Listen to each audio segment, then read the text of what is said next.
god, I am so happy. I'm so happy about the Owl House. It's such a fun show. It's so And I haven't had this much fun in so long. Oh, yeah. I missed cartoons that were fun. Didn't you? What are you talking about? Yes. You had DuckTales. Yeah, you know what? That's fair. I did fare a little bit better than you two did. Yeah, I guess we all had DuckTales, because I was watching DuckTales as well. I just don't talk about it for obvious reasons. Yeah, I wouldn't want to either. Oi. But like, I mean, you guys just have to do this for leisure. I got to do this for my job, so it's like, yeah, we get DuckTales, but I can't really do videos on DuckTales because because of the way in which the show works. I can only do videos on certain kinds of shows. Like if a show's too funny, I'm just an in-a-minute video is just gonna come off as me being a fucking comedy parasite more than I already am. So like I gotta watch like all the shit shows, and it's horrible, and I hate it. So I do this for my job, so. Getting the Owl House, a show I can actually cover for work and yet actually look forward to watching more of. It's like it's like when I was doing videos on MLP back in the 4th season. Is this what happiness feels like? You know, I'm gonna be honest, when the show first came out, I didn't even want to watch it because it looked so similar to like everything we were already getting with Starverses and Tangled and Steven Universe, the Nazi Parade, and then you did your first impressions on it, and I was like, oh, bet it's good? And boy, oh boy, if it wasn't worth it. I was hooked on the show, like, even before it came out. Like, the first thing I saw of it was, like, a teaser on Disney's Twitter that showcased Ida, and I was like, oh, yes, please. Oh, yeah. It's great. It's great, isn't it? It's wonderful. Remember, yeah, that's actually how I started watching it, because I saw a clip of the witches' duel, and then when Ida says, "Say goodnight, sister," I was like, hang on, is that fucking Wendy Malick? Okay, this show has to be funny. I fucking love Wendy Malick. It's so great. You ever see that sitcom Hot in Cleveland? I have did. not. Courtney Cox still deserves to act. Okay, McKay, do you know... You know who Wendy Malick is. I know who Wendy Malick is, yeah, of course. Yeah, there she is. Everyone went nuts for Ida in a suit. There's Wendy Malick in a suit. Nice. Yeah, no, I can see why they picked her. She really does exudify Ida energy. I know she does. She always has. I remember when she was Principal Folsom. See, that was a little bit past me, Fillmore. Yeah, that's Fillmore. Yeah. Fillmore was fun. It was basically like it was a detective show, but for but like it takes place in a middle school, and so everything's just kind of I think their first episode. No, it wasn't their first episode. Crap, what was it? Oh yeah, their first episode was about bathroom graffiti. So they always had like a parodied crime in every episode, and the first episode was about bathroom stalls being like vandalized with stainless, and then they got to get info from the best graffiti artist in the school named Randall Julian. And it says right here on Wikipedia, parodied crimes are vandalism and serial killer. I'm sorry. You wanna explain that latter one a little bit? Randall Julian is a big parody of Hannibal Lecter. Oh my god! He's in captivity, and when they go and find him, he's kept in this empty room with just a desk, and there's like a telecast of his of all of his classes, and that's just his school life. His school life was basically the quarantine. And he wasn't allowed to have any writing utensils at all. And then when somebody left him a single pencil, he went absolutely ballistic, put his tag all over his cell, and escaped. As somebody they go to him constantly to get advice, and he talks like Hannibal Lecter. Oh, it's fucking insane. As somebody who is actually like doing school in the quarantine right now, I get it. I feel for him. Yeah. If you get a chance, watch that first episode, Tomorrow Stall, because it's got that parody of Hannibal Lecter, which is great, but the culprit of the episode is this girl who's really obsessed with bathroom stalls. Oh, no. And she's mad that the new stalls were not made out of stainless steel like she thought they should be. And that's why she marked them all up. A crime And of she has passion. notes and diagrams and everything. This show's fucking insane. It is great because they take all that detective show stuff where it's like the culprit in every episode has got like some kind of deep personal connection to something. But it's middle school for things like bathroom graffiti and standardized tests and library books going missing.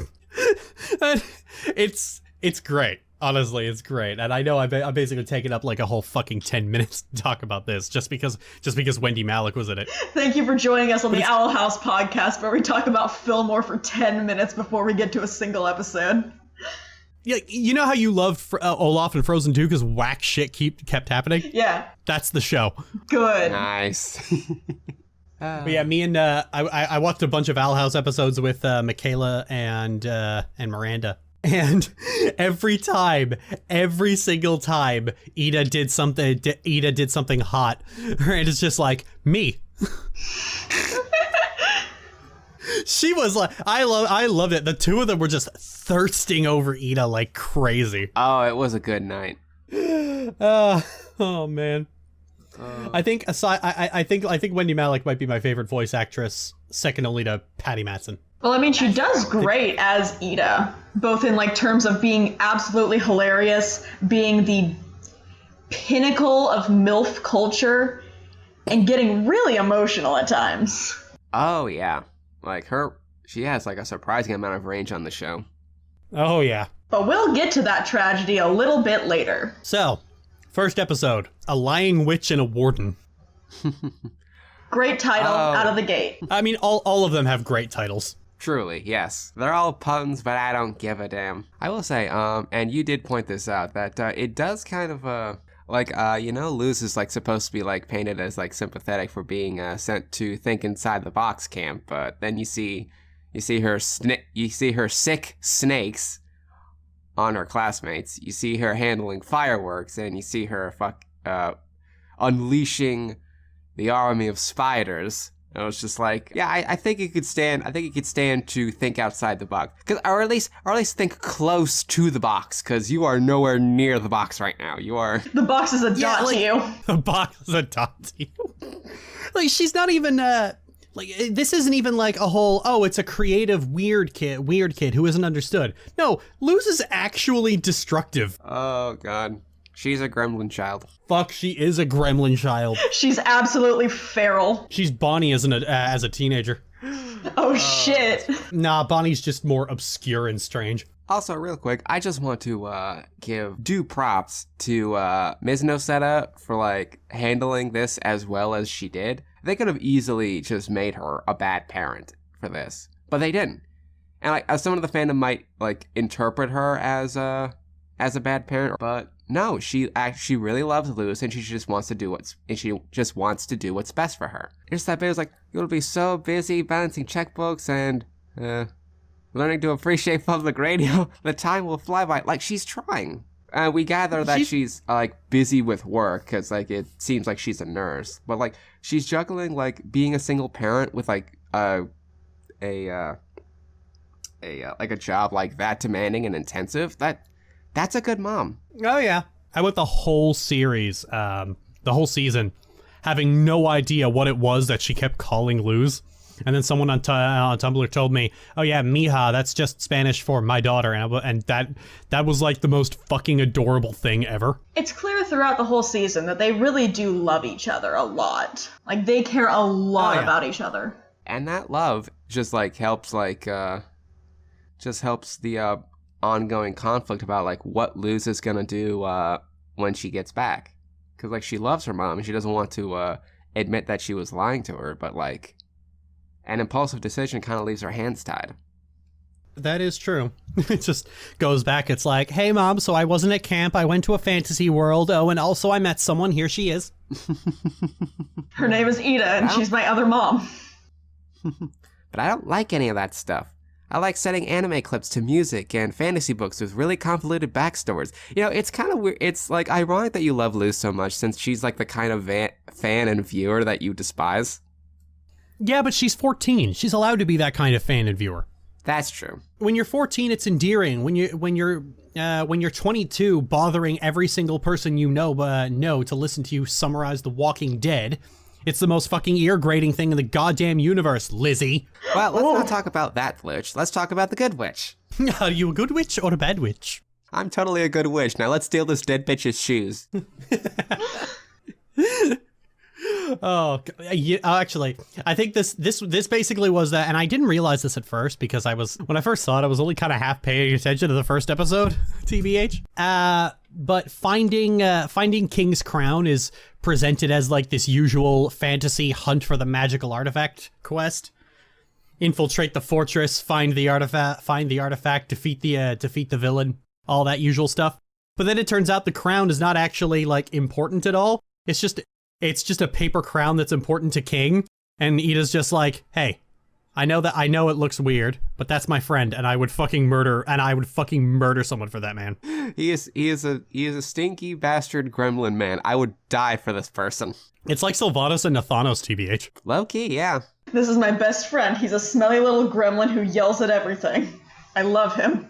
There are like 2 supposed twists in this very first episode, but unlike most other twists that just leave you frustrated, the twist in this one is just, well, a punchline. First one being, my crown, and the second twist being, I want you to go out with me.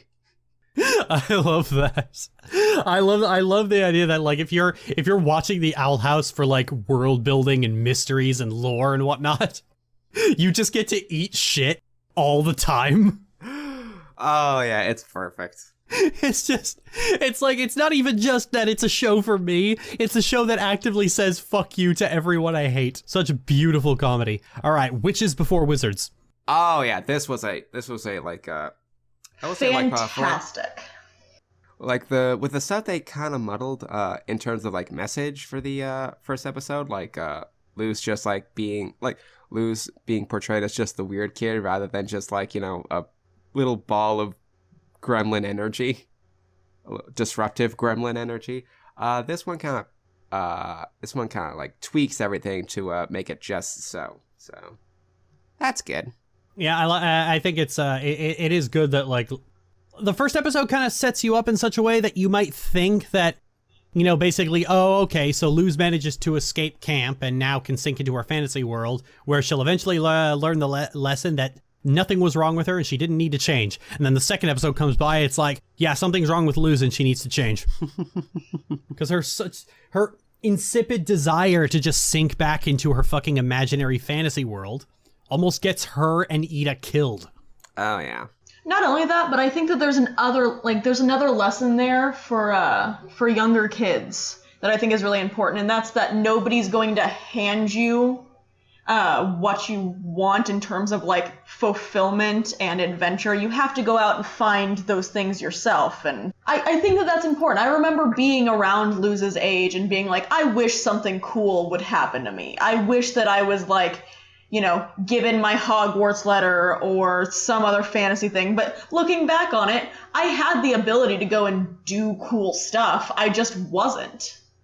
Because I was like, nah, I can do, like, I can just wait around and eventually somebody's going to give me this, like, magic destiny that I want. It's really amazing how some people, like the new, all the Fantastic Beasts movies are trying to world build Harry Potter, when the real appeal of Harry Potter was a big friendly giant man smashing down your front door and saying, hey, guess what? Your tote's better than all those normies.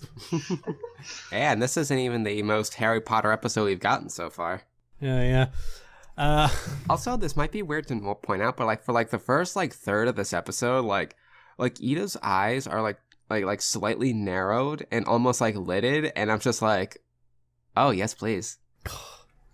Ida could slightly cock her hip, and you would just faint. Yeah, pretty much. You're pretty thirsty for an ace woman, McKay. I mean, I don't know. What do you want from me? What I want is for you to be here and make out with me. Oh, well, I wish I could too. Just because she's not trying to take the art home doesn't mean she can't still look. Oh God. I was hoping either she or you would say that. Thank you so much. You narrowly helped me avoid looking like a huge bitch. Nah, it's alright. I take all the bitchiness off of others. It's generosity disguised as callousness and stupidity. For those who are inevitably going to ask, Michaela's my fiance and Ginger's my girlfriend. Hey. Yo. That's them, respectively. Because I know that, and you know what? Even though I said that, there's going to be like 20 different comments going, who are these other people? Where's Zane and... People will be like, wow, Zane's voice got high. Oi. I got mistaken for Sketchy once. How the fuck? I don't know. That feels wrong to me for at least 5 different reasons. Well, better to be Sketchy than Mr. Elf McAngst person. True. Do you think love can exist on the battlefield? It's like, oh dear. Oh god. Don't try to be Sylvanas, Mr. Weirdo. Be gone, thought. Be gone, thought. I was a teenage abomination. Oh hey, look, it's gonna be Bonnie's autobiography. Hey.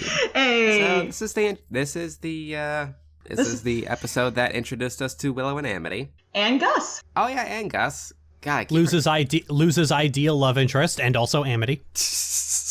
I said when that episode came out in my I Was a Teenage Abomination that Willow and Luz were absolutely adorable and nobody else would follow me on it. So thank you all for joining me on Good Ideas Hill. I know they were so adorable, but well, here's the thing.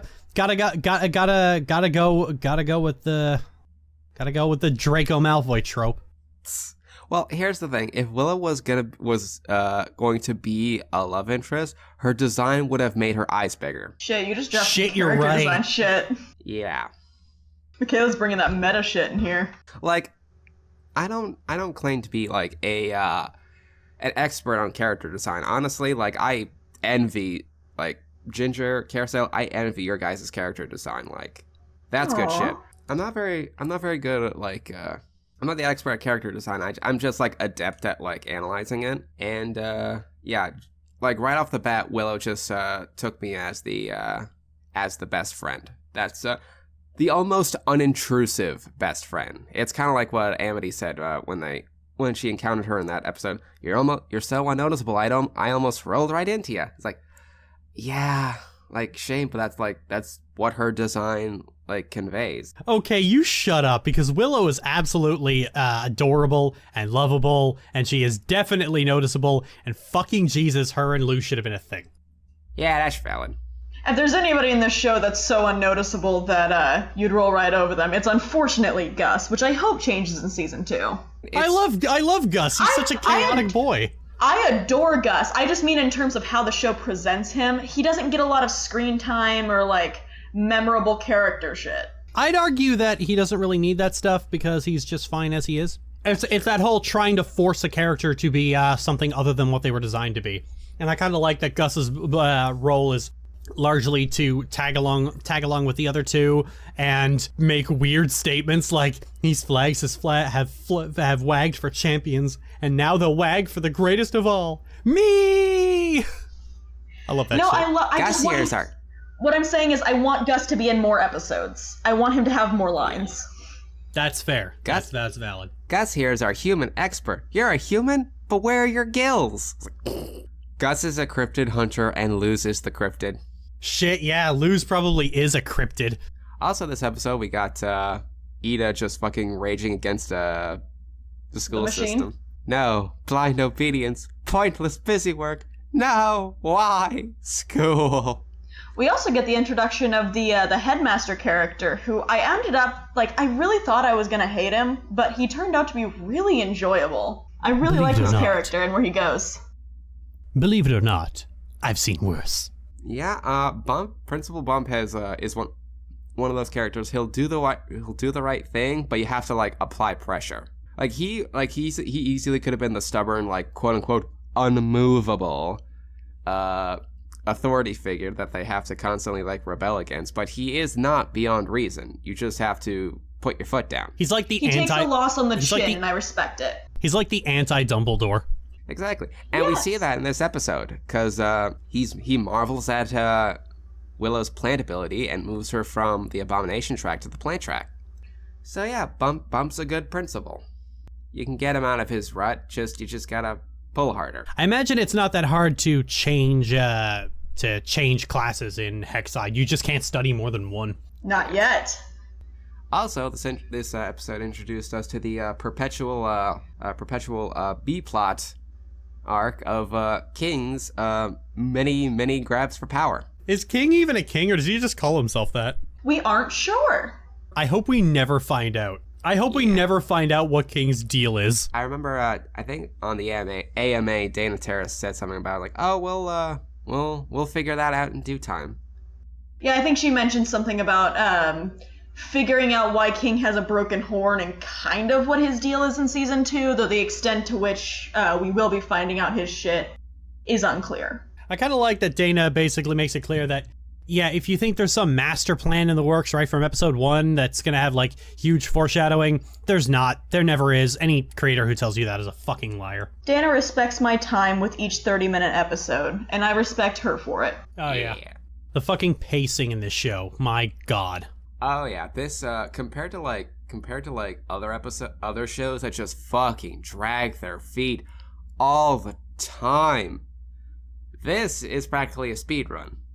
I've heard a lot from people who claim that they're like, I love the Owl House, but I hate all the filler episodes. What fucking filler episodes? Fun episodes are not filler episodes. Filler episodes are episodes where nothing fucking happens and we just keep teasing shit that's gonna happen like 5 episodes from now. Basically anything that doesn't relate back to the Emperor, the Covens, or Ida's Curse is derided as filler.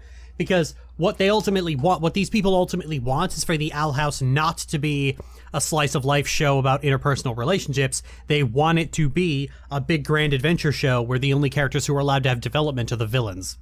Oof. Bronies did the same fucking thing when MLP was airing, where any episode that was about the series' main premise of friendship was derided as filler. In later seasons, especially Secrets and Pies as well. This episode is filler. It can't be filler. It's an episodic TV show. But, like, ultimately what they wanted, the title was Friendship is Magic. They wanted more focus on the magic. If I hear any of you people saying things like Really Small Problems was a filler episode and not that good because it was filler, I'm gonna steal your teeth. Filler is a way to basically package a criticism that is just, I wish the show was a different show. Yep. Which, I mean, go watch a different show. Trust me, there's plenty of what you want out there. There is too much of what you want out there. Throw a fucking rock. It's like, you want a show to be just to cover all your bases? Go watch Steven Universe. It's boring, it's dragged out, it's slow, it's got mysteries for days, and it's made by a reprehensible piece of filth. Meanwhile, the Owl House is just made by the loveliest person. Inside and outside, Dana Terrace is gorgeous. Fuck, oh, yeah, she is. Jesus Christ. So, the Intruder? Oh yeah, this is the one where we see the Owl Lady in all of her owly glory. Wow, someday I like to be as cool as Ida the Owl Lady. Magical, sassy, surprisingly foxy for her age. Luz, stop. That's bi. Actually, don't stop. Luz is allowed to crush on Ida. It's just not allowed to go the other way. It's adorable that she thinks Ida is hot. That's just her being bi and cute in 13. Honestly, it'd be more wholesome than like master apprentice crushes I've seen in other stuff. Dresden Files. SWTOR. Yeah. I don't have a good example. It's okay. In the Old Republic, all the Force-using classes can fuck their students. Yeah. Ew. Also, for people who read fantasy books, if you have the chance to read Dresden Files, don't. Yeah, just don't. Yeah, I read that. I fucking binged that series like before I transitioned, and I had a lot of toxic masculinity to work through. Instead, read How the Two Sisters Survived Kid Nation by Olivia and Mallory. This episode is sponsored by that one Kid Nation book that I read because it's the first book I've read in 5 years. Don't tell. People are gonna actually believe I'm taking a sponsor. You know that. She's not. I promise she's not. I'm the only one of us 3 who's even seen Kid Nation. Now tell me, where do you think magic comes from? From the heart? Actually, you're right. No, really. It comes from a sack of magic bile attached to a witch's heart. So many people were so mad about that. They were so mad about that revelation. It's like, I've already seen people on Reddit yammering on about the magic system sucks in the show. Oh, God. See, I've seen people saying the same thing, but more about how magic can kind of just do what it wants, which we'll get to later, but it's a dumb criticism. It's magic. Physics can do whatever it wants too. People may complain about the show being filler, but this episode certainly wasn't the quote-unquote filler these people dread.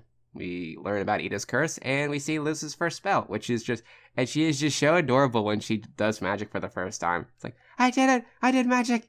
She's just bouncing around. Speaking of filler, when I watched this with you and Carousel, and the both of you were really eager for the Owl Beast to fill you. Ooh. They were thirsting over the Owl Beast like crazy. I believe you. I'm not denying what you're saying. I mean, she is fluffy. She looks like she gives good hugs. Carousel isn't even here to defend herself. I remember on Tumblr, I followed this one blog who did like live react posts to Owl House episodes. And they were like, and then they got to this episode, and it was like, oh, Ida's gonna turn out to be the monster, isn't she? Oh god, just when I thought she couldn't be more perfect. Next post is just a screenshot of the Owl Beast. Yes, fucking yes, mommy. I can't shit on this because like 2 days ago I made sexy annoying orange, so I can't say shit about anybody's personal feelings. You once slurred the annoying orange. You're goddamn right I did, and I used that picture to apply for Illumity's fanzine. Oh, speaking of, did you get in? No, I don't know until the 10th. Real quick, I just want to thank the Owl House and thank Dana Terrace for not giving us a Onceler character. What the fuck? There's just no male character in the show whose design could like fit into that mold, which is great. I was about to say, what the fuck do you think Ida is? Actually fuckable. Yeah, Tumblr's going crazy over the Owl Beast. So, you know what? That's furries. They've always that's not that much of a surprise. Those are. Is it furries or is it monster fuckers? Because that's like Venom territory. It's a bit of an overlap. It's kind of like how Pokemon has a bit of an overlap because so many different things. It's a bit of a monster, but it's also a bit of an animal. Oh god, imagine if the Owl Beast like speaks to Ida's mind like Venom speaks to Eddie Brock's, like, jump. And she just takes the elevator. Pussy. Wow, this is cursed. Yeah. Literally. Exactly. Yeah, no one likes having a curse, but it was so funny. It's so funny. It's like it's right up there with the people's first impressions about Lilith. Like people thirst over the Owl Beast and then they have that first impression about Lilith. It's the same thing every time. Oh god. But yeah, Luz manages to learn magic by doing a glyph, by drawing glyphs. Is it just me, or does it seem like King could not see the glyph that Luz could see? It did not seem like they could see the glyph Luz could see. I think they're making it so that only Luz can see them. See, I don't think it's that. I think it was... You know what? Yeah, it could be that. I revoke my statement, yes. Either that or, like, King is hard of seeing. It was a flash, like, just a brief moment. And he might just be used to it. Like, he doesn't see the intricate designs because he sees that light spell so often. I guess we'll just have to see how that plays out. See, this is one of those things where I say, we'll just see how it looks out. And it's not an exclamation of dread. It's nice to watch the Owl House because, like, I don't get that pit in my stomach that I feel whenever, like, a new episode of a show comes out and I'm like, oh god, they're gonna fuck this one up, aren't they? This is gonna be the point where the show goes to shit. It never is.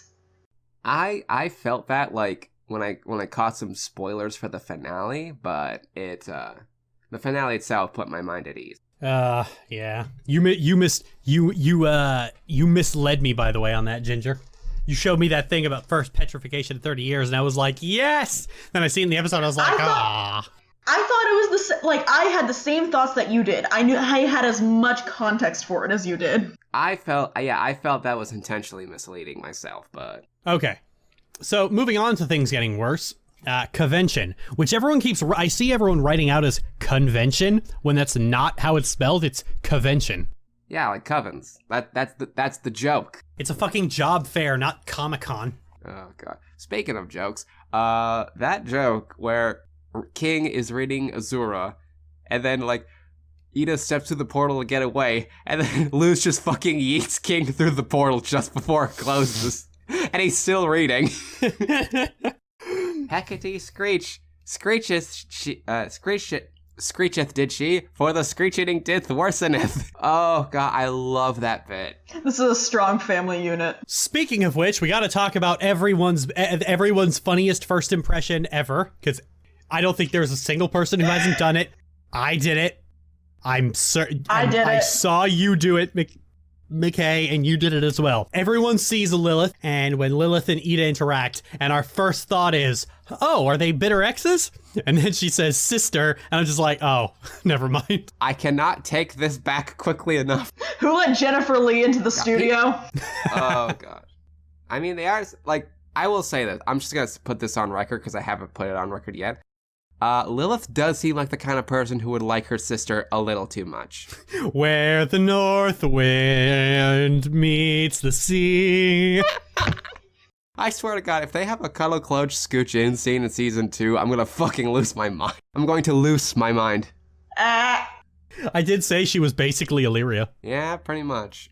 Now, while we're talking about that scene, I had a revelation earlier today, and, it's one of those episodes where, in hindsight, a lot of things are, even better.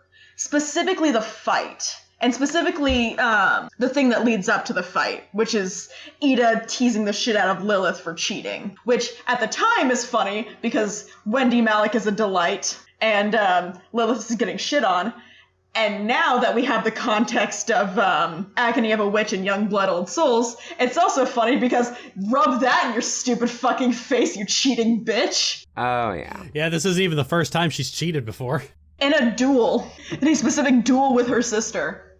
She's always like, okay, she cursed Ida in one duel. She stuck a power glyph to Amity in another duel. Oh shit, spoilers. This whole thing is going to be spoilers. Who the fuck is watching this who hasn't already seen it? She took she basically lost, but the third one. And then in the last duel, she kept using Lose as a human shield. Lilith has never won a witch's duel without cheating. And I will say this, because I noticed it in conventions, and this is another thing I just need to put on record.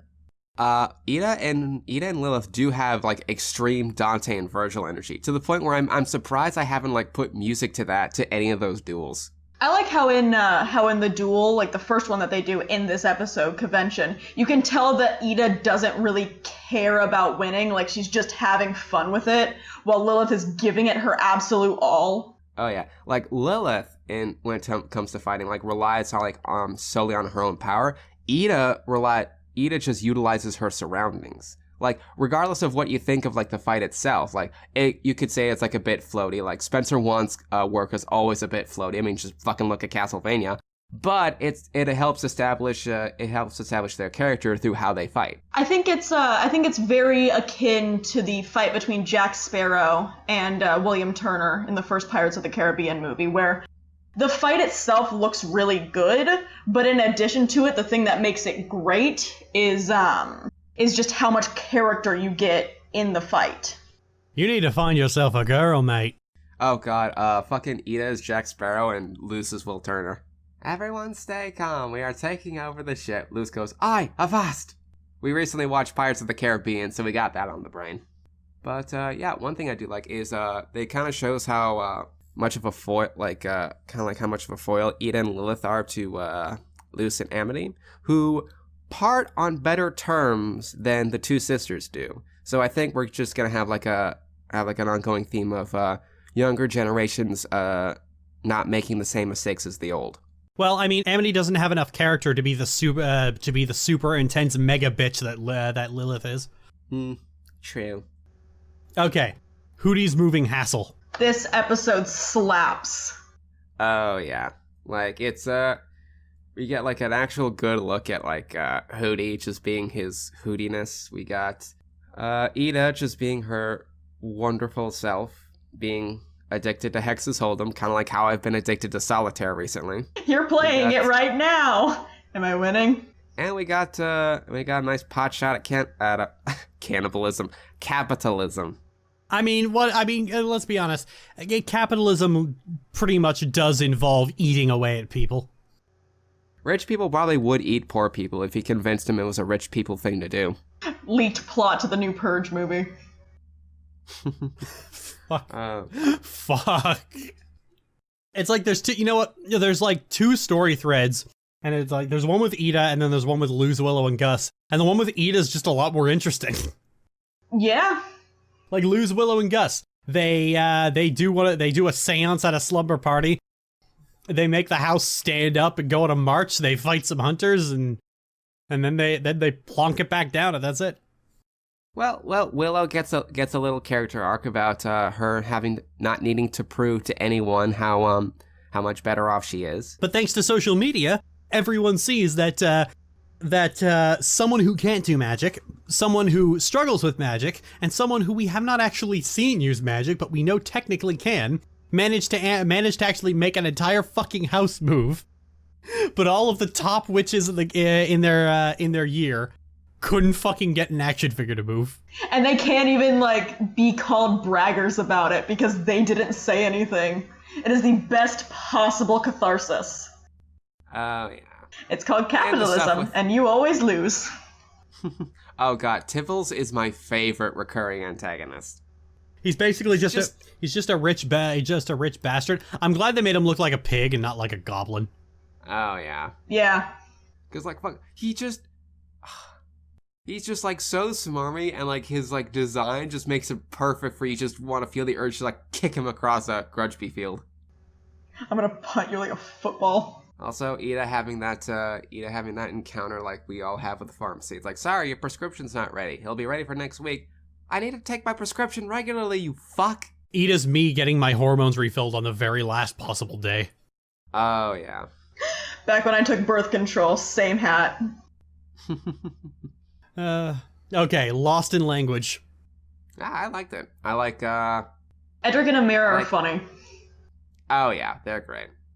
And, we get a slight repeat of, fucking, Witches Before Wizards, where Luz says, like, can't expect everything to, turn out, like, just like it does in a book with trying to prefer Amity. Although that kind of gets muddled later on, but, like, you know, like, Luz at least learns she just can't, like, quirk her way into, Amity's life. Yeah, I think that is something that, Luz is always going to have a problem with, is the fact that, I mean, she had that problem in the human world as well. It's like, yeah, hey, Luz, I knew you didn't care before, but now that there's people you actually want to be friends with, you have to deal with the fact that your quirks are not very tolerable. You're at about a 12 right now. We need you to pull back to about a 4. Yeah, you're up here. You need to be down here.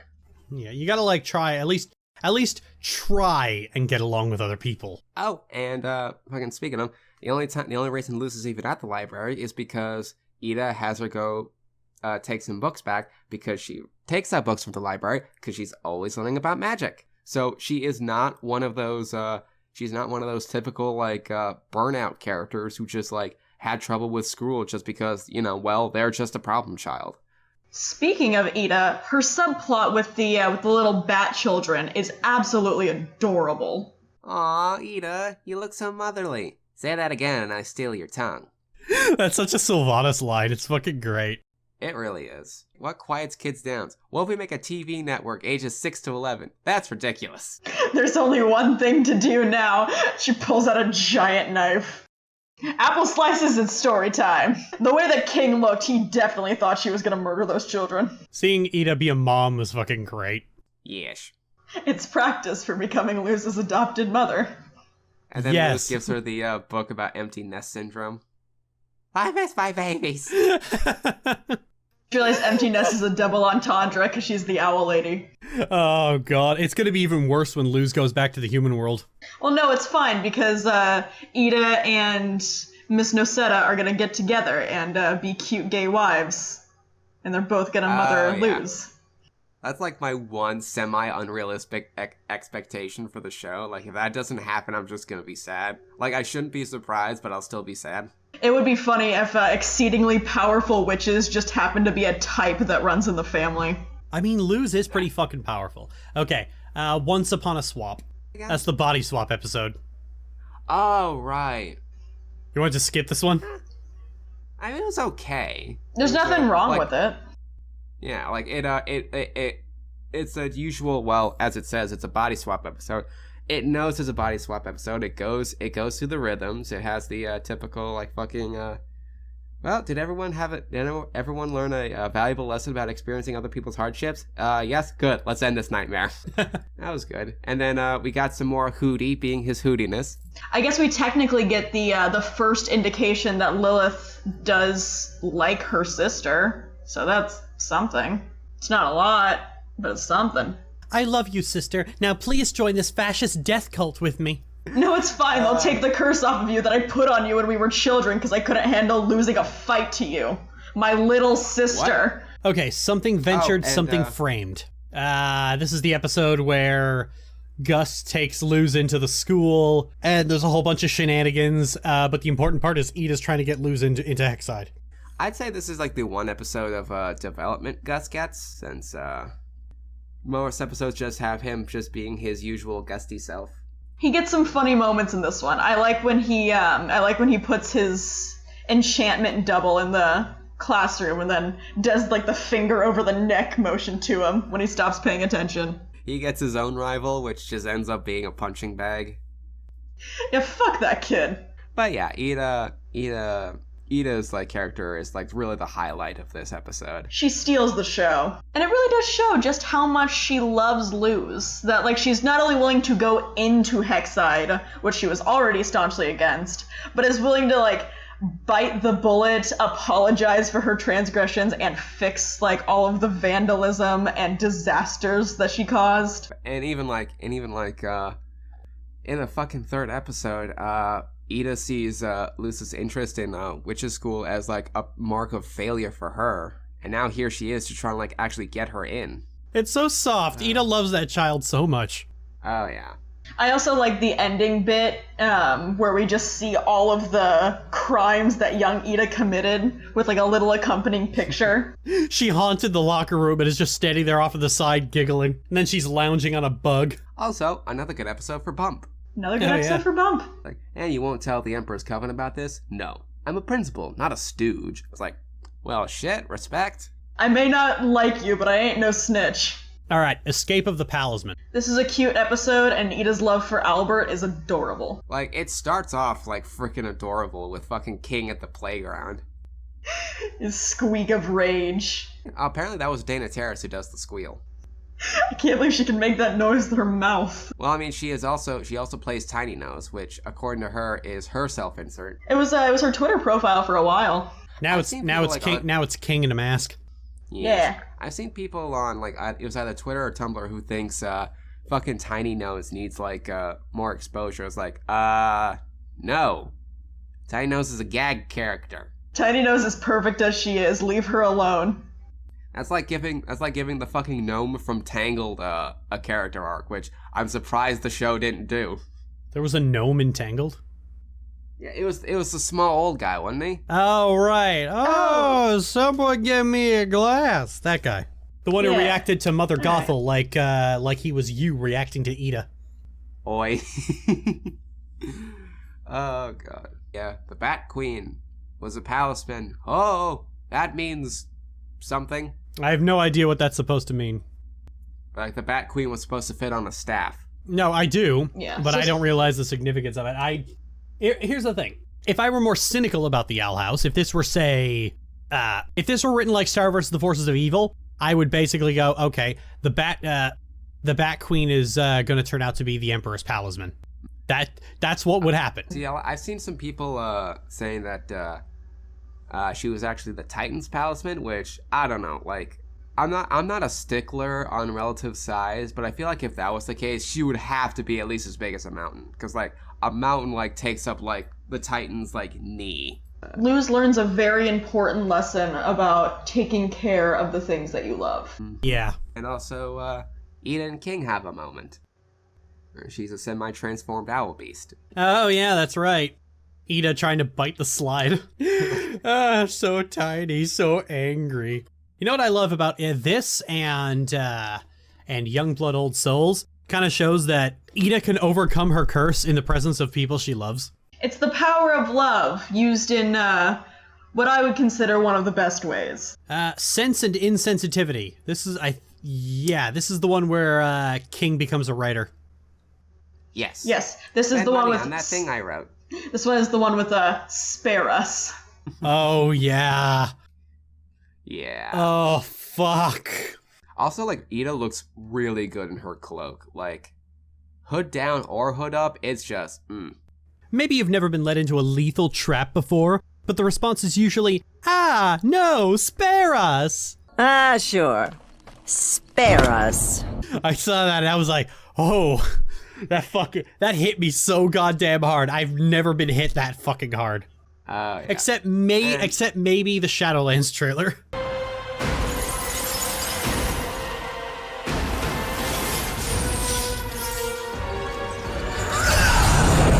Oh, yeah, probably. Also, like, and Lilith banter is actually pretty good in this one. Oh, yeah, it is. He scammed us. Can you believe he scammed us? I thought there was a 50-50 chance going in. It shows how much Ida really loves her sister, and how, like, even though she thinks that she's a lapdog to a tyrant, she still does, like, hold regard for her as a person and a witch, which just makes the fact that Ida's a fucking or Lilith is a fucking bitch even worse. Ida was a better sister than Lilith deserved. Oh, yeah. I have nothing to say about the whole author, the author storyline, so. I have one thing to say. Like, Lucy's, like, on point, borderline meta thing she says to, like, the publisher or something. Some of the best books were written in crunch time. It's like, that is just a toxic mentality that leads to burnout and unrealistic expectations. Who let Jim Sterling into the writing room? Give them a raise. I do like... According to this, it was Dana Terrace in the writing room. Good. Every time Luz says something really poignant in an episode, I look it up and it's like, yep, Dana Terrace was on the writing team for that one. Hey! I really like the balance that King and Luz strike, where Luz comes to realize that melodramatic, ship-teasy romance cannot sustain a show, but King learns that jam-packed action sequences without any, like, character or content in between is also garbage. You need to reject both sides and accept a healthy middle. We can have our violence and our girls making out. Exactly. Okay, Adventures in the Elements. Oh, I like this one. This is the one. Yeah, this is the one in the mountain. Mm-hmm. Yes. It's like, Ida, you have to teach me a new spell. I need to impress this girl. I mean, get into Hexside. I love how absolutely smooth Ida is, too, when Amity comes up. Just talking about how Luz is definitely not going to be in the baby class because that's for babies, and Luz is not a baby. Gotcha, kid. Oh, God. And speaking of, fucking stark contrast between this and the Intruder, where Ida just gave her a basic Magic 101 course and was, like, literally too tired to care about what Luz took away from it. Now, she's sending her to, they're partaking in Magic Boot Camp, to a place, like, specifically tailored to, Luz's, methods of learning magic. I love how she learns her second spell by actually following Ida's advice and finding, and, it's like, oh yeah, there's magic everywhere, just listen to the island, and then she just looks at a snowflake, it's like, oh hey, is that a glyph? Which also gives us the, the pattern for how Luz will find the rest of her glyphs. That, like, it's always going to be within the element that she's looking at. Luz is a shaman, confirmed. Hey! I mean, she can create light, she can create ice and fire, and plants. Shit, you're right. Also, she, steals Amity's shit, kind of adding more to the pile of, why did Amity fall for her again? She's got the fire card, the water card, the wood card, and the light card. Yeah. The secrets of the cloud were all a mystery. You and I need to sit down and watch that show, because you've watched my childhood stuff. We need to watch your childhood stuff. No, we do not need to watch Card Captors. Card Captors has not aged well. Like, okay, so the dub made in Canada is the best version of the show, and even then it's still pretty bad. Like, it doesn't have any of the gross stuff, but like a lot of the voice acting is...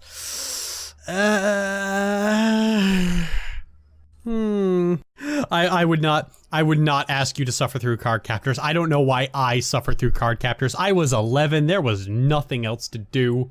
You know what? I got into card captors the same way I get into every single fucking show I've ever watched. I saw one episode offhandedly and it was like, oh, okay, I guess I'm watching this now. Also, according to this episode, Luce learns ice while Amity learns fire, kind of going against the usual perception there. Because usually it's the, at least in the shows I've seen, it's usually the hero that learns fire and the rival that learns ice.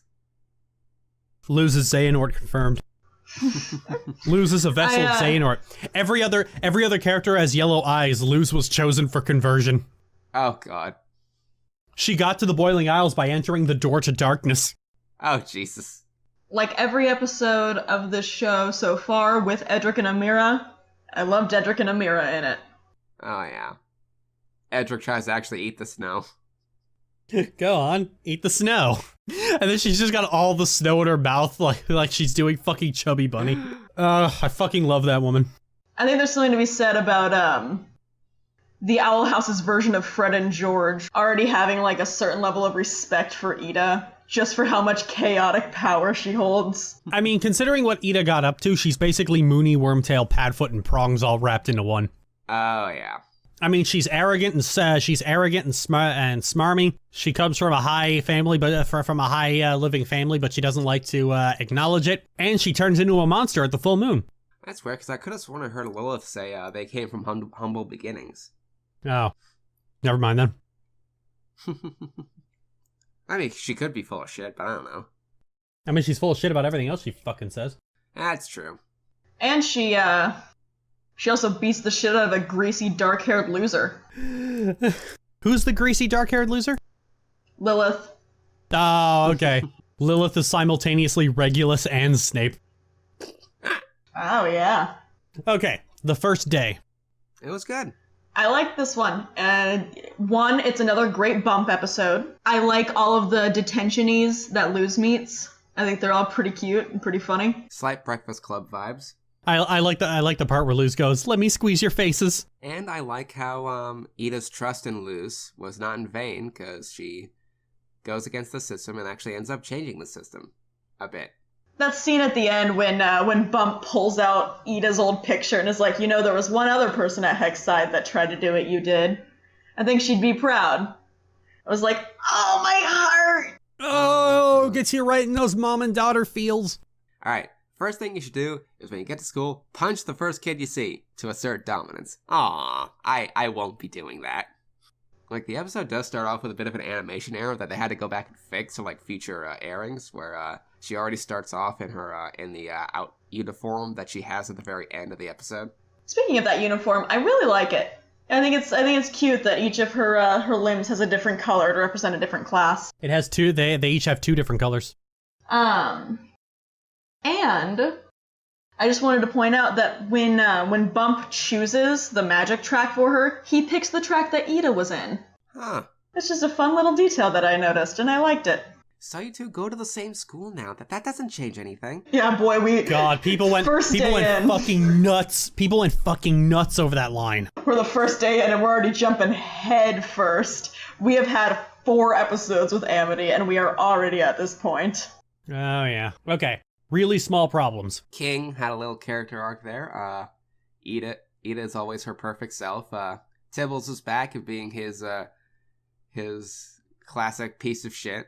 Tibbles is garbage, and King needs to learn how to share his best friend. He needs to learn how to friend properly. Kayla with Sam. Looks like I'm toast. Hey, Doughboy, quit loafing around. Why don't you bake me? He's like, it just goes on like this for an hour. They're so cute together. Yeah. And the episode just fucking bookends it with Hooty. And who doesn't love Hooty, right? Now I know what friendship tastes like. Tastes like a pug. I mean, how can we forget the single greatest moment in the entire episode? Dumb kids? Wait, those are my dumb kids. I like that Ida is slowly adopting more of them. You have parents, but you're also mine now. Also, like, not gonna lie, Ida looked good in that costume. She really did. Purple is her color. I like the fun police. Oh, that was a good joke.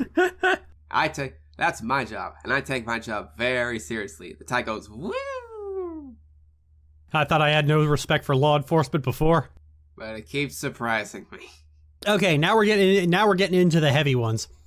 Understanding Willow. Babu Willow is adorable. Let's just get that one right out of the way. Oh, yeah. Yes, she is. Babu Willow has 2 dads, which is valid. Good for her. I mean, look, we can't really dance around it. This is the first episode that was meant to set up Luz and Amity as a thing. Yep. That is the main point of this episode. Pretty good. It does. I think that there are moments that they have together are cute. I love Ida's comment. Ida drags Amity through the mud in the most casual way possible, and it's very funny. Oh yeah, that helps things go along quite nicely. Bold choice bringing in the girl who caused this whole mess. The show makes it very clear, like both to the task at hand and regarding Willow and her friendship with Willow. Amity did fuck up, but she owns up to it, which is good. I gotta say, they're absolutely horrible, but I kind of respect the cunning of Amity's parents to basically threaten to ruin Willow's life and not her own. Yeah. Oh, they weaponize the fact that she likes Willow against her. Oh yeah, you got fucking Mr. Blight's silhouette looking like Count Olaf, and the mom who. It's always nice to hear Rachel McFarlane's voice, but my God, Rachel McFarlane plays bitch really well. I was surprised to hear that voice. Like, wait, is that who I think it is? Yep. I was going along through the episode like normal when all of a sudden, Haley Smith from American Dad? What are you doing here? I'm genuinely surprised they didn't get her and Seth to play the Blights. They're siblings. That'd be some cursed meta shit. Oh, I thought Rachel was her. Never mind. What? Nothing. What? I thought Rachel was Seth's wife. You, Ida, and Lilith, Seth, and Rachel? I guess so.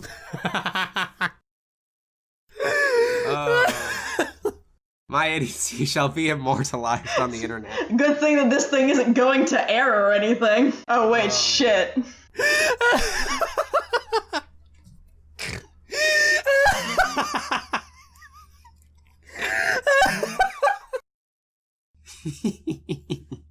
Yeah, we're all having fun here. Oh my God. It happens everywhere. It's not just Ida. It's not just Ida and Lilith. It happens fucking everywhere. Oh my God.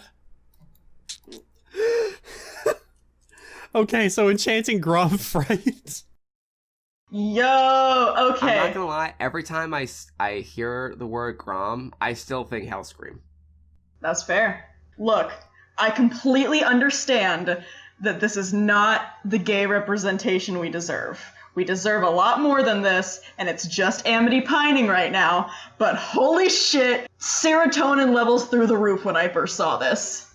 Oh, yeah. See, Ginger and I are in the same boat. It's like, we don't think Lily is wrong for, like, her, how, like, she thinks of Amity and, like, the Amity Luz ship in general. Like, Ginger and I just have, like, far lower standards. We're far easier to please. They gave me 2 girls dancing, and I was like, I'll take that, please. Ginger and Michaela don't have to put on a critical lens for work. That is also true. Yeah, that's kind of the crux of it. I get to just enjoy the fact that they're being cute, and I don't have to worry about, like, other people hearing my opinions on that and putting any weight on them.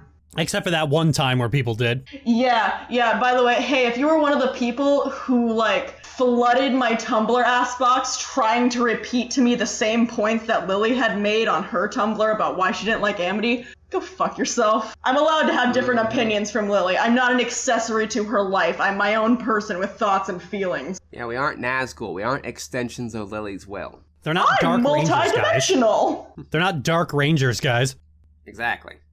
Yeah, yeah, that was fucking disgusting. You know what? I was sick of it pretty much. I was sick of it when they were doing this to Lizzie, even though, I mean, on reflection, I really should not be. I'm sick of the way people just assume that my romantic relationships are just with people who do nothing but hang around me, who don't have their own lives. So anyway, Objectively, we need a little bit more of Luz and Amity being canonically gay, but subjectively, it fills my gay little heart with song. Mm-hmm. Yeah, it's like when I was watching the episode, I was like, "Aw, that's adorable," and then I turned on my mic and went, "This isn't good enough. We need more." Yes. But yeah, the episodes that Amity is pining for Luz. Is it going to have a very long shelf life? But we haven't reached the expiration date just yet. It still has value to it, and this episode's great, and their little bonding moment is great. The dance is great. And getting off the subject of everything that was great about all of the gay shit, the whole thing with Luz being worried about upsetting her mom is very, very sweet and very down to earth, and I really liked that plot thread. Yeah, I liked it too. Yeah. I will say, the only thing about this episode I think could, is, the weakest part of it is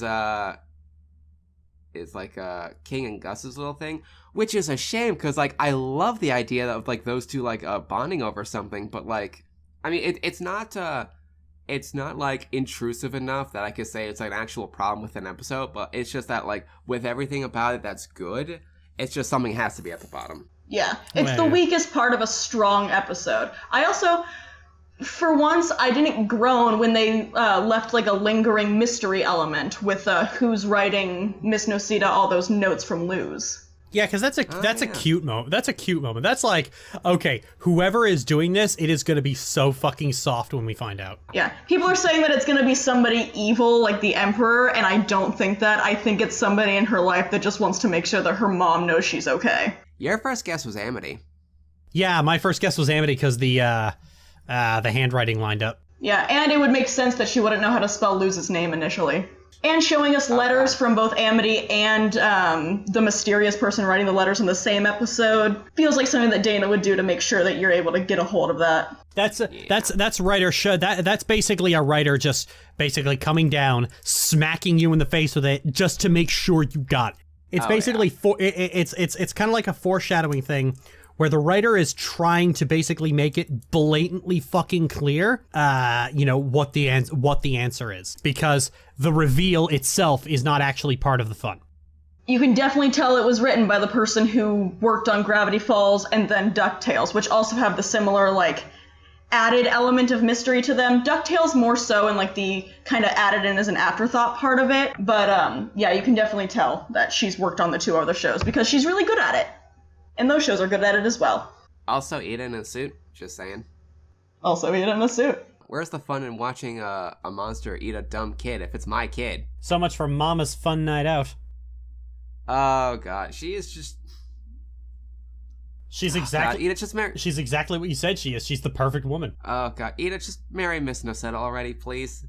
The slow settling into just being mom without any actual, resistance to it. Love that shit. And it just gets worse from here on out. Okay, anyway, Wing It Like Witches, the Quidditch episode. The episode where Dana Terrace gets really irrationally angry about Quidditch. This entire episode was 11 minutes building up to, hey, but fuck Quidditch, though. Real quick, though, the name of this episode is a spoof on the movie Bend It Like Beckham, which I've seen. I don't think you two have seen it. But there's a line in that movie where someone goes, "Get your lesbian feet out of my shoes." Huh. That makes me really happy. I just thought that was funny. Okay, so let's see the important elements of this episode. There's the sports ball. There's Luz learning a lesson about her impulsivity. There's Luz being a better friend to Willow, and there's Luz yelling about Quidditch, and that's about it. Well, there's also Ida clowning on Lilith. Right. There is Ida clowning on Lilith, and Hooty clowning on the both of them. And we get to see what they both looked like as kids, which is nice. I like the confirmation that Dana gave us in her Reddit AMA that there was no magic thing that made Ida or Lilith go from red hair to black hair. She just dyes it because she thinks it looks more intimidating. She used to look like a ginger Olivia Octavius. This is something the Owl House keeps doing, where it's fan base ends up yammering on about, oh my god, why did her hair color change? Is it because of her magic? Did she start taking in some kind of dark powers? And then the executive producer is like, guys, she dyed it. I love to imagine Lilith at a CVS in the middle of the night trying to pick out which color of like almost black works better. I like the bit at the end with Luz tearing into Quidditch, because you know what? I feel that. I also think fuck Quidditch. Quidditch makes no sense as a sport. It's funny, Luz tears into Quidditch on the basis that, oh yeah, you know, if you catch the rusty smidge, you automatically win. But in Quidditch, there's like 3 different moments where the seeker catches the snitch and their team doesn't win. Yeah, but those always felt artificially like J.K. Rowling specifically put them in there because people told her, hey, Quidditch doesn't make any fucking sense. And so she was like, no, really, see these games, they still lost. Also, Lily, because you said that, I'm obligated to say this. You're a nerd. There's one bit in the 4th book where Fred and George bet that Crumb will get the snitch, but Ireland will win. And then that's actually what happens. And then you think about that, like he had to have known they would lose. That was basically just, we are 170 points behind. You know what? They won. This is over. Grab the thing. Good game. Later, guys. GG. Willow is adorable, and I want to protect her. Oh, yeah. Gus is hilarious. I love his little flag moment. Fucking puts the flag on an IV. I forgot about that. I forgot. He put the flag on an IV. Also, this episode had Amity using her alpha bitch tendencies for good, so it's still better than a lot of bully redemptions we got. Amity said, fuck Basha. That's why, I think that's what I like the most about her in this episode. Like, let's put aside the adorable gay panic scenes and just focus on the fact that when she decided to stop being a bully, she didn't lose that bite to her. She didn't, like, become soft and malleable and submissive. She just turned that bite onto people who deserved it. And it was like Dana Terrace heard my criticisms of these story arcs just being about tone policing women in real time. She had those moments, and she also had, I'm fine. Who's Amity? I love how Luz goes from the first episode where she can't even pull a lever because of her weak nerd arms to just fucking deadlifting someone off the ground. Amity used to be the captain of the school team, the Banshees, who had tear streak makeup, and Amity's two best spells are Abomination and Fire. Just saying. Oh my god. I like that Luz likes those cheesy teen sports movies. That's just a cute little detail about her character that I like. I like that too. That bit with the montage. Like, wait, were we just having a tea party in Animal Jammies? What happens in the montage stays in the montage. This was just kind of a fun, silly episode. Oh god, there's just imagine another montage, and in one cut, like, Amity's just, like, furiously kissing Luz, and then when the montage ends, and Luz is like, wait, what just happened? And Amity's like, what happened in the montage stays in the montage. Well, does anyone else have anything to say about this fun episode before we dive right into misery? I think the fact that Amity got flustered at the idea of sweating is kind of weird. Oh, and don't shower. I like it when you glisten. When you glisten, could you be any sicker? A little bit. But Yeah. they're teens. That's the time of 14's around the time of the year, like they think about stuff like that. Kind of weird that Dan Terrace decided to vocalize those thoughts on a kid's show, but it's whatever. I think the idea is that it's like Luz is working out, but yeah, it's kind of weird. Also, I'm pretty sure that all witches have bird bones, and that's why Luz is able to carry them so easy. That's my headcanon. They all have hollow bird bones. Okay. Time to suffer Agony of a Witch. Hey. Woo! Which starts off okay with Hooty being his hootiness. Yeah, just being like hilarious and a little unsettling. Eda doesn't like trespassers, but I'm always down to make new friends. Hooty is terrifying. Thank God that monster is on our side. He plays with their fucking corpses. Oh, look at me. I'm a person now. Roughhousing was fun, but I like this part of our playdates even better. Listen, I think that the whole Hooty was the one who cursed Ida was a really funny, stupid theory for a while, but also that thing is powerful and all-consuming and would kill us if given the chance. Who would win? The most elite soldiers in the Emperor's army, or one fucking log Furby? He is a long Furby. He said his body is like 70% mucus, so not only is he a long Furby, he's a slimy Furby. I'm 20% mucus, but don't let that stop you. Oh, 20% mucus. Fuck, right, not 70%. Yeah. I'm a lesbian. I can't. 70%. I'm a lesbian. I can't do math anymore. That's valid. When you're gay and can't do math.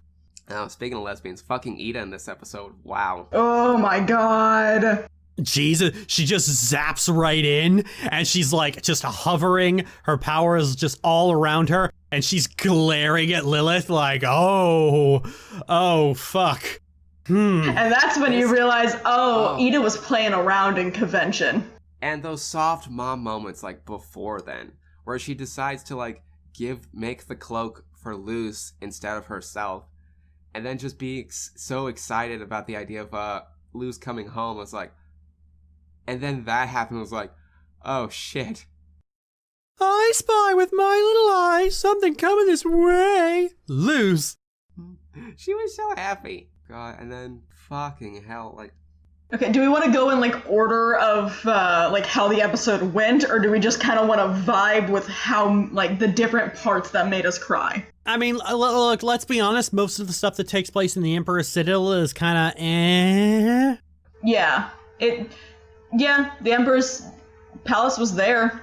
It happened. It transpired. I guess we needed to see it. Yep. And then we had the fucking. Oh yeah, we got to talk about that really stupid theory that started cropping up, by the way. Which one? About who the masked guy was. The Emperor? No, the other one. Oh, the one at the. I thought that was at the end of Young Blood, Old Souls. Oh yeah, okay, I guess so. Yeah. All right, so. Yeah. It's the dumbest fucking theory.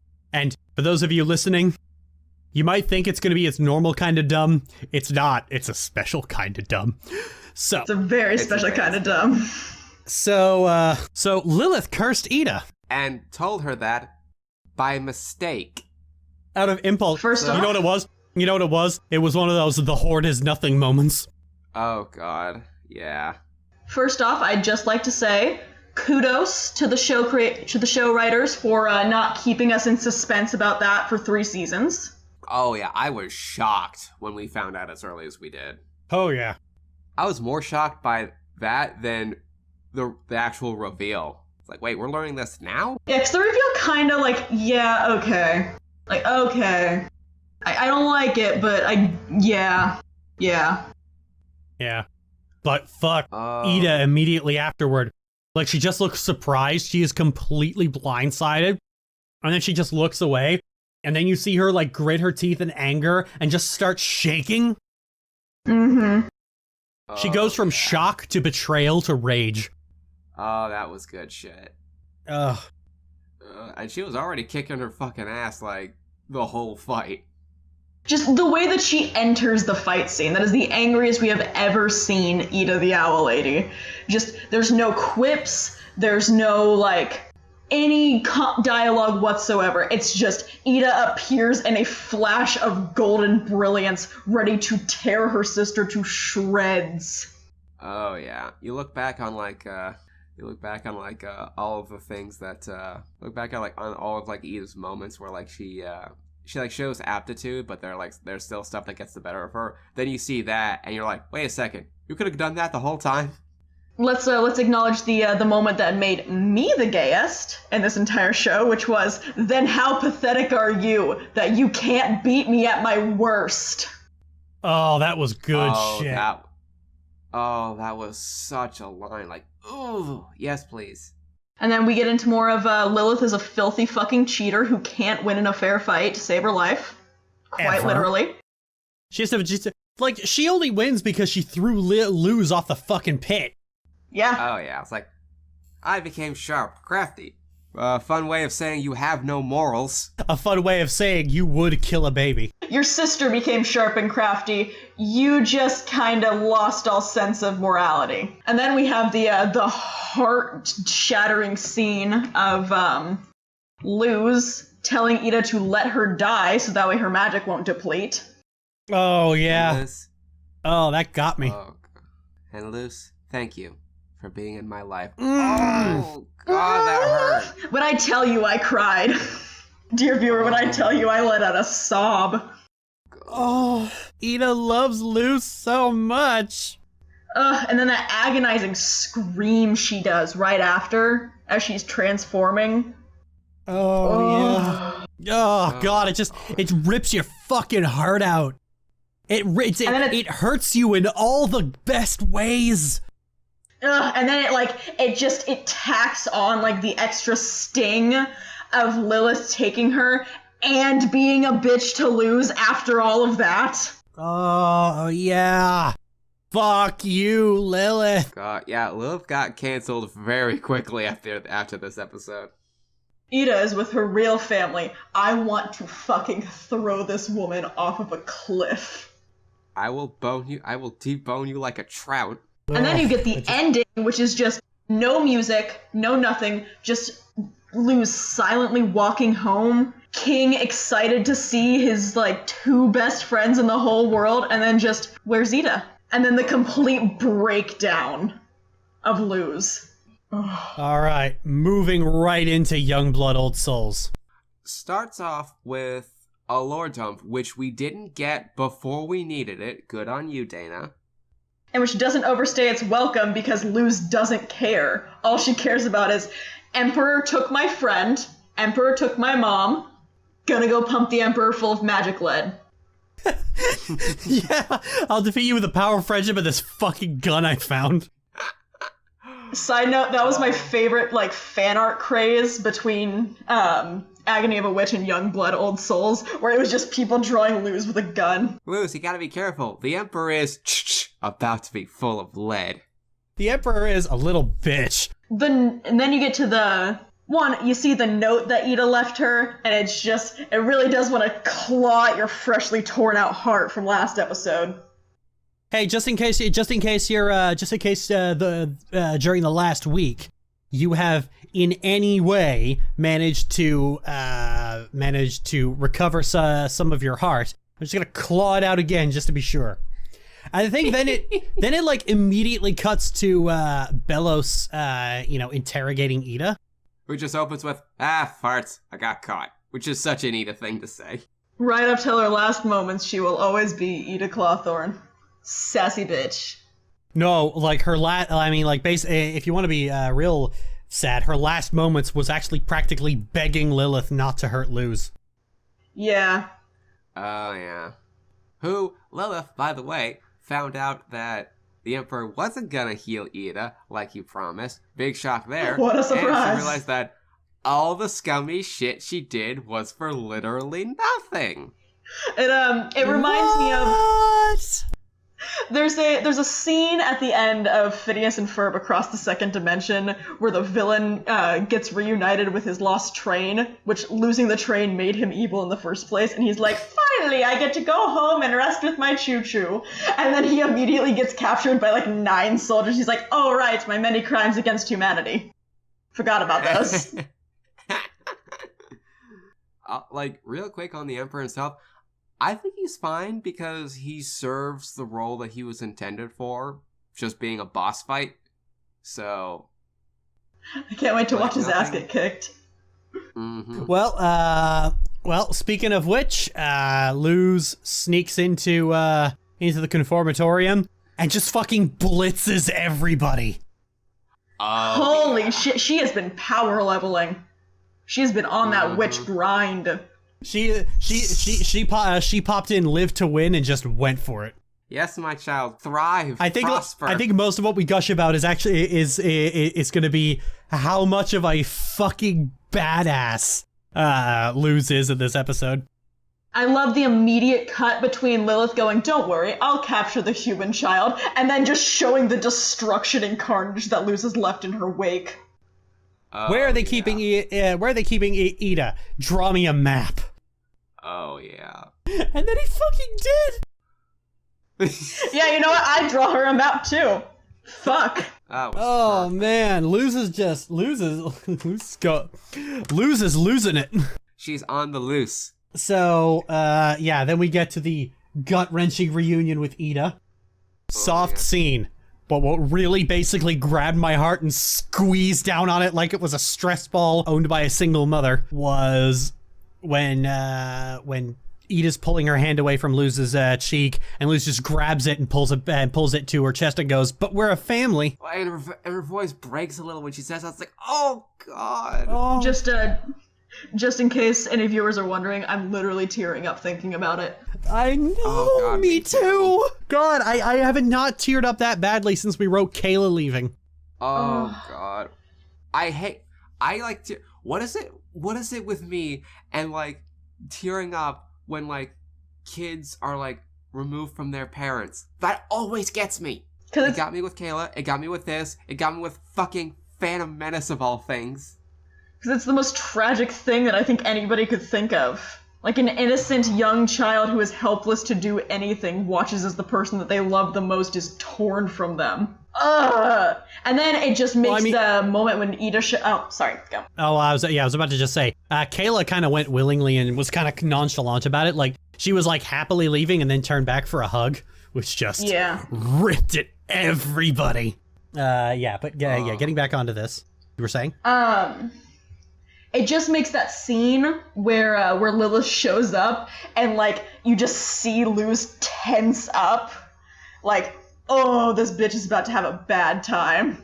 Talk to the glyph, witch. Oh, that was so good. Luz has just lost it. Luz is gonna fucking stab a bitch. Let Luz say fuck 2020. Let Luz call Lilith a bitch 2020. Oh, it was so good, so good. Luz's battle with the Emperor, fucking great. I think like one thing I love is that Luz is just on point the whole episode. Real quick, before the Emperor, we just have to talk quickly about Lilith's quote-unquote tragic backstory, which honestly just makes her look even worse. Which I love that it's not like, well, she was forced to by the Emperor, or, you know, she was told that she had to curse her sister. No, she did it because she's a petty fucking bitch who couldn't win in a fair fight. And then fucking Ida just lets her have it. I decided that Covens aren't really my style. Hey, don't forget me when you're a big shot, she says. Like, side note, the person they got for young Ida, perfect. Like, oh my god. You see Amity's parents briefly in the background of that scene. Oh yeah. Oh yeah. You see that, and you see young Owl Beast, who is just so cute. Yes. Yeah, I love like at first we thought it's like, oh yeah, she cursed Ida to coerce her into the Emperor's coven. It's like, that seems rather petty. No, she cursed Ida for something even more petty. I love that. Yeah, like normally we'd have some kind of big sob story that justifies their actions, but no, there is no justifications here. What she did was cowardly, evil. She betrayed her own sister, who loved her so much. Her baby sister. To her for years. Let's not forget, Lilith is the older sister here. She did that to her baby sister. Oh yeah. All right, Lilith. I don't like your whole deal. I like that. I like that Luz is like, no, fuck you. I need you, but fuck you.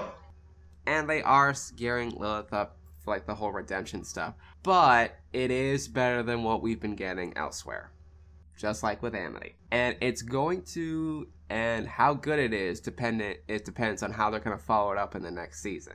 If it's just going to be that, oh, well, everything's good now, despite what Lilith did doing in this episode not being enough, if they just say, oh, no, that's enough, then it's a bad redemption. Oh, yeah.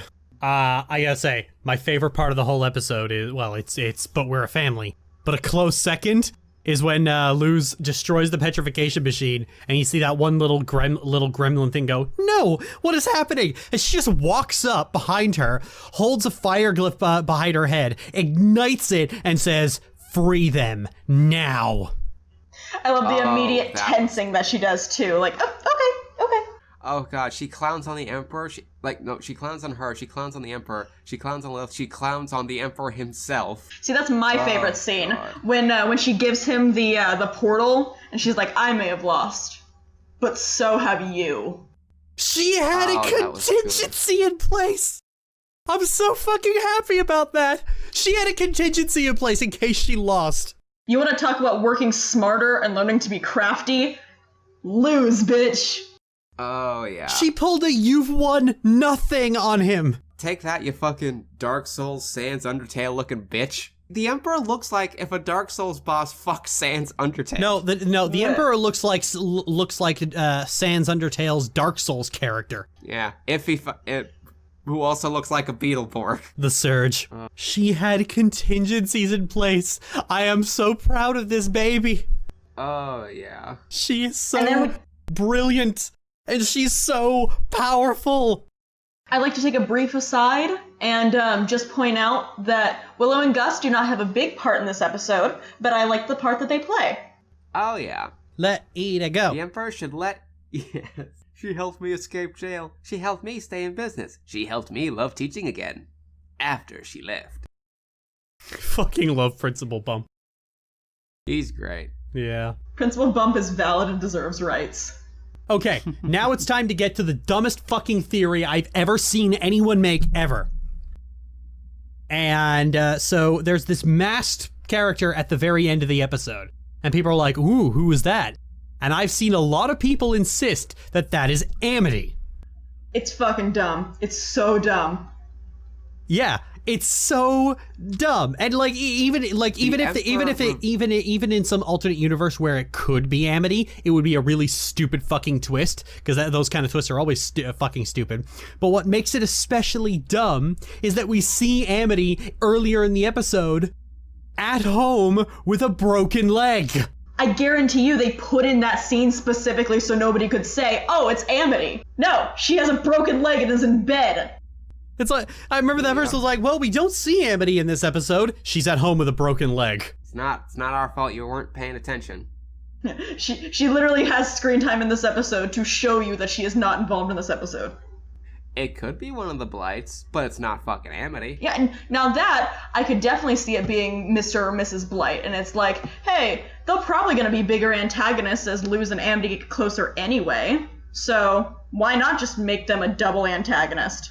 Oh no, it's Vulture. Oh fuck. Fucking Michael Keaton Vulture. I would also like to, I'd like to take an aside and say I like Ida having the one gray eye and the one gold eye now in the show. Oh yeah. And they're that's the only hetero thing about Ida now. And they're all gonna learn magic together now. They're gonna learn glyph magic together. That's so soft. And I guess, Lilith sharing the curse was okay. It's a start, Lilith. Let's just do what Luz did and just ignore Lilith entirely. Yes. Yeah. Yes.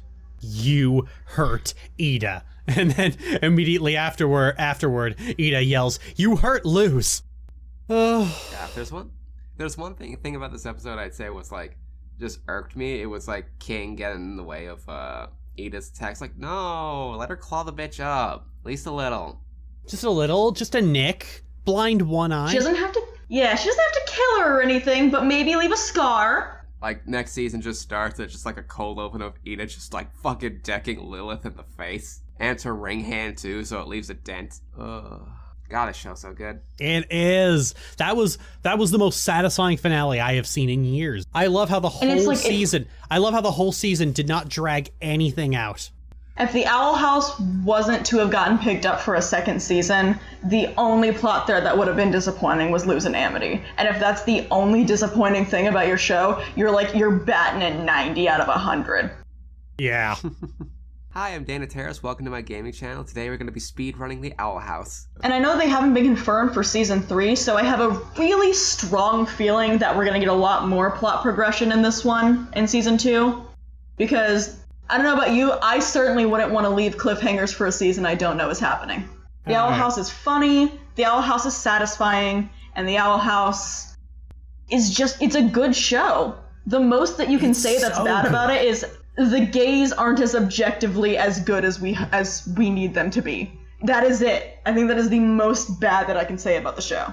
Oh yeah. And even then, it's still pissing off conservatives. Like right off the bat, the people were having issues with this show being like devil worship and shit. And after Grom Fright, they just got even saltier.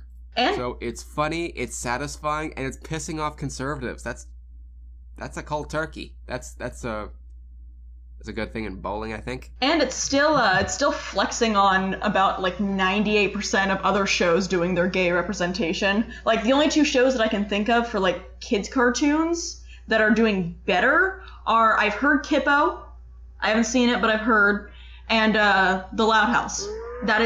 Those are like the only two shows I can think of. It's doing better than She-Ra did. It's doing way better than Steven Universe did. Better than Star Versus, better than some other show I'm not thinking of. Korra, there you go. Korra. Adventure Time. Oh, yeah. I hate that people have been saying, like, those shows walked so Owl House could run. Fuck you. They jogged in place, and then the Owl House sprinted past them, giving them the finger as she went. The Owl House ran so Steven Universe could lounge on the couch back home eating potato chips. Perfect. Ugh. Fuck. I meant what I said before. This is the best show I've seen in a long time. And one of the first shows where new episodes come out and I'm like, ooh, and I'm actually looking forward to it. I was looking forward to that finale. And then I saw it and I wasn't disappointed.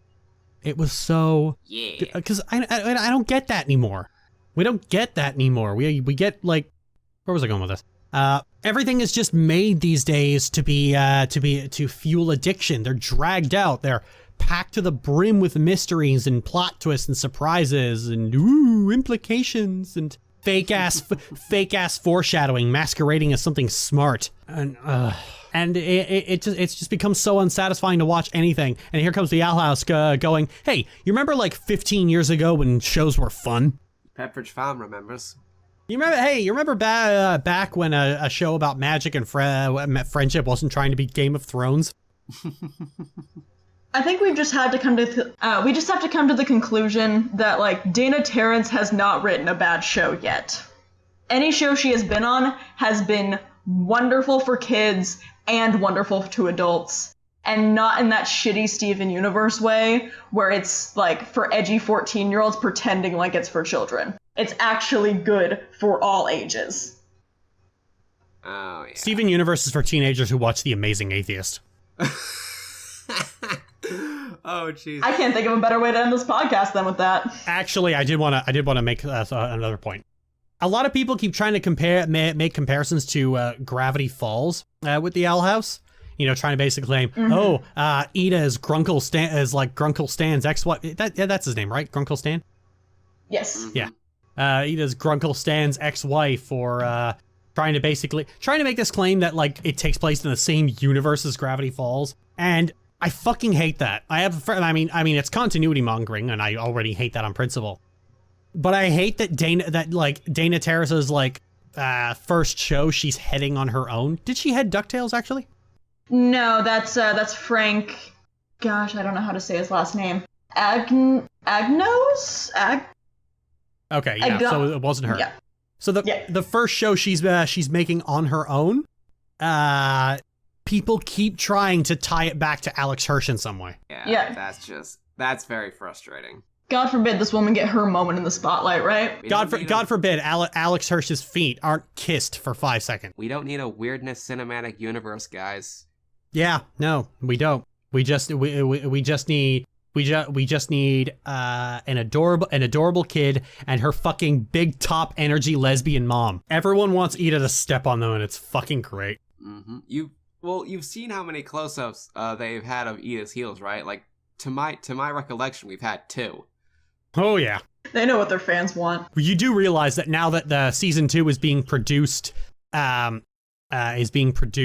with the reception to season 1 in mind, which means we're gonna see a lot. We are gonna see a lot of top Ida moments. Oh yeah. I'm honestly looking forward to the next season. I don't say that a lot lately. Yeah, me neither. Like, just everything about this show is just good fun. And Haven't been able to say that in a very long time. I can't see Dana Tarrant screwing this one up. Me neither. Me neither. There's a whole lot of hope for season 2, and we'll come back and do this next year when season 2 is over. Yeah.